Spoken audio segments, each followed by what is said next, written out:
So this is a Dexcom. And a Dexcom is a small disc that fits under your arm, and you keep it on here for about 10 days. And you can download an app to your phone, or you can have a transmitter, and you can look how your blood sugar is running throughout the day. One thing that will immediately hit you as you start using a Dexcom is breakfast is the least important meal of the day. Because when you wake up, your blood sugar naturally starts going up, and you don't need bread, you don't need orange juice, you don't need anything really. Of course, I love coffee, and I still have my coffee. I love bulletproof coffee, but again, all this crap in the morning, I remember never feeling hungry when I was a child, and always being told you need to eat, and then the orange juice, I'd have brush your teeth, and you'd have orange juice, and you just tasted terrible, shoving it in the orange juice. Then you'd have some cereal, some whole wheat cereal and the skim milk, and then we'd go to school, and then they gave us fruit break, and which is just more sugar, and it was terrible. It was really terrible. And I remember being in the hospital, when people their blood sugar's out of control. They're in the hospital. We're still feeding them breakfast. Their blood sugar's spiking. And then, they do stuff like, whoa, I'm not going to have the eggs because that's got cholesterol. I'm going to just have the, low-fat, cereal and bread, or, bread and jam or something. We're not going to have the eggs because that's unhealthy. I just look back and I go, wow, we could have just not fed these people breakfast, and where did this come from?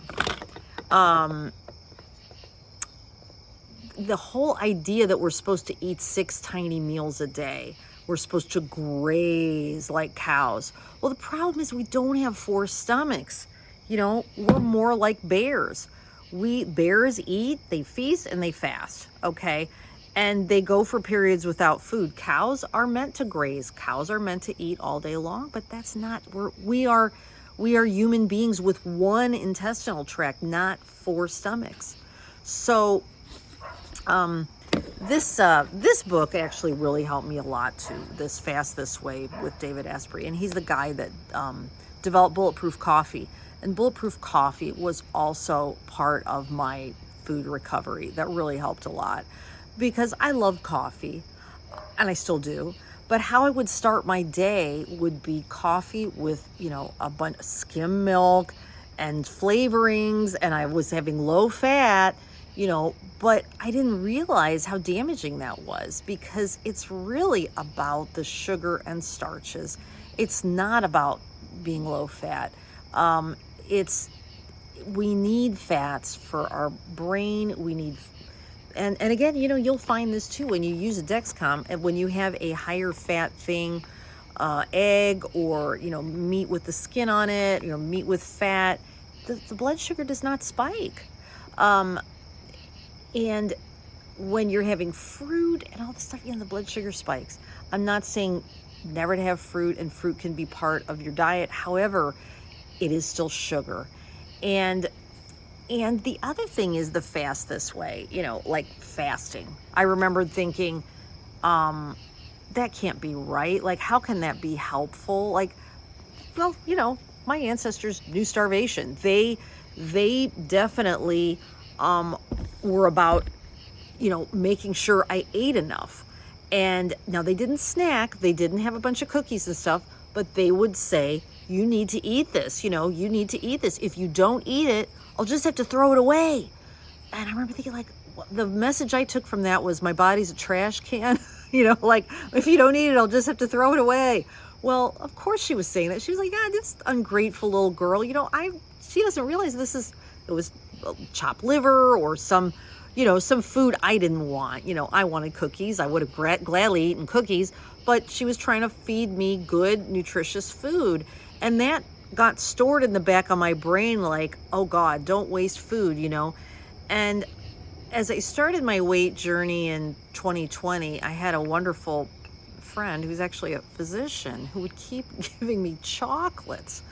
And, I was getting diabetes, and she would give me chocolates as gifts, saying like, oh well, these are like very fancy, like high oxidant chocolates, or they have antioxidants in them.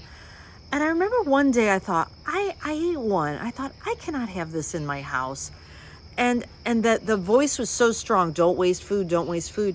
I left the box of chocolates in a thrift store. As you can tell, I love thrifting and old toys and stuff.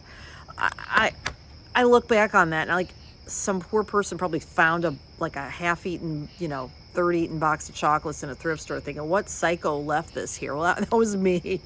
um and and I'm like, my great grandmother didn't mean that about chocolate. She meant don't waste, good food. Don't waste food, because they had known starvation, right? And I was a child. I was growing. I needed to be told to eat, just like any child. They're so busy enjoying life, they need to be told to eat. But I'm not a child. I'm 56. I'm not 6. And I don't need to be snacking.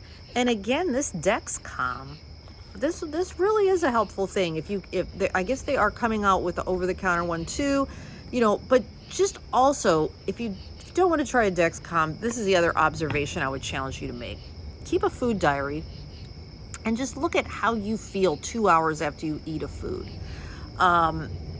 And if you feel ravenous 2 hours after you ate this food, chances are your blood sugar spiked, and now it's dropping, and now you're on this glucose roller coaster. Starting your day with a high protein, lower carb breakfast also is a really good thing. Like, if I start the day with a fruit smoothie, I know it 2 hours later, and I'm hungry 2 hours later. If I start my day with a bulletproof coffee that has fat in it, or a keto coffee, I feel full. If I start my day with the hard-boiled egg, I feel full. So I would really challenge you to look at your breakfast and look how long it holds you. Now, if you are stuck in the world of fast food, you can get an Egg McMuffin, just throw the muffin away. Just throw the bread away and just have the egg and the meat on it. If you're stuck in the fast food world of McDonald's, throw the bread away and just have the beef patty. And you can put it on a clamshell full of lettuce. Or you could just have the beef patty plain. But all of that is going to be so much better on your blood sugar. This is how I used to eat during COVID. There was a Wendy's billboard with a fry and a Frosty coming out of her head.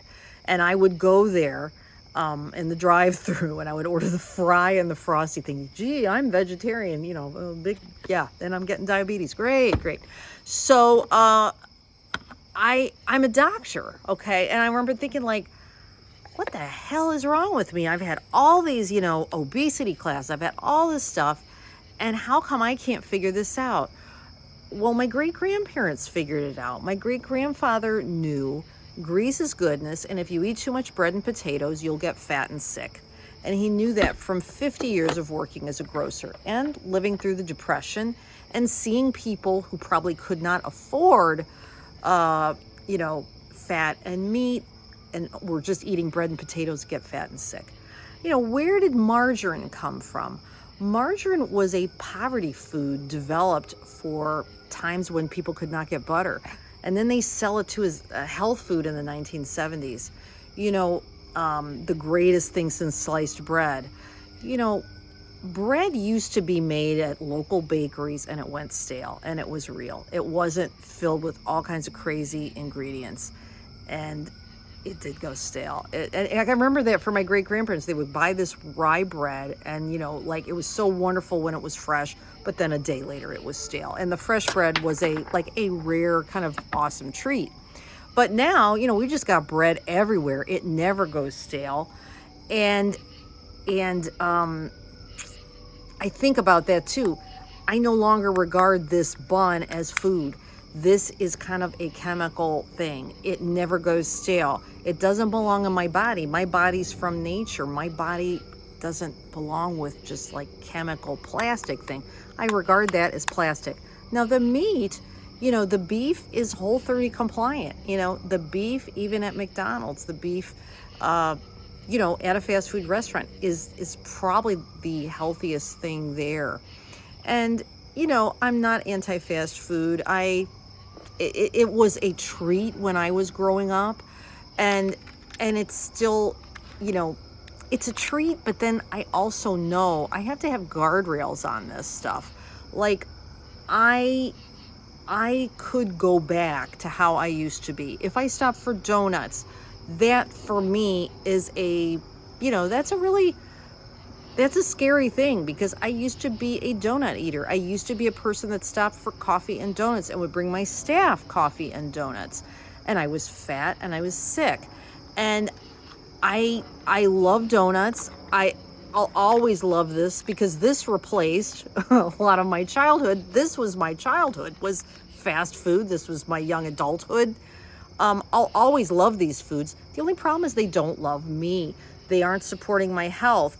And, you know, it's hard to push these away. And I think that's true. What is the most important exercise is the push away. Pushing away the fast food, fried food, food in a box. That is like 90%. And if you can avoid those things and substitute real food, and it's going to be cheaper as well. I mean, this is getting really expensive.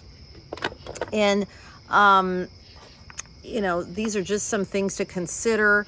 I hope you'll consider subscribing to my channel. I really appreciate your time. And again, Question Everything Behind Weight Loss is my channel. I look forward to comments, questions, concerns. Please consider subscribing, and have a wonderful day. See you in the next video.